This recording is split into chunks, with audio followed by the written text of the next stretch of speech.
Welcome to Ministry Moment. I'm so excited to share with you today a project that we are starting on here at the church. When you walk into our sanctuary, into the gathering space, there is a big white wall, and soon you're going to see a beautiful piece of art there.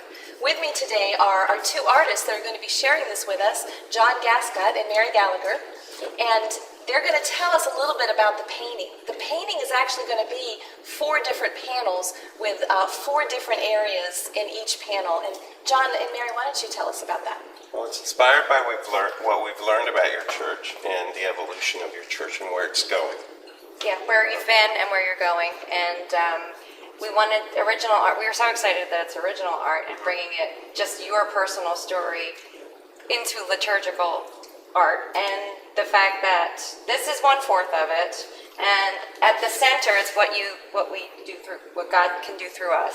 So we have the covenant with the chalice and the dove, and then there's going to be a fish sort of holding it at the center, and then the history of everything around it. So one panel over here will be the farm, the original history of our church. Then the lower panel is outreach, Right, Yes. outreach. and missions. And then the bottom panel here is worship. Yes. And this is kind of where we are today. Right. Yes.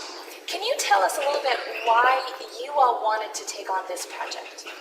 Well, public art is very important to us, and the fact that it's our calling, and we feel like art doesn't just belong in museums, it belongs in homes and churches, because it connects us and as a community and a group, and you can learn a lot Should be from a each part of other. everyday life. Yeah.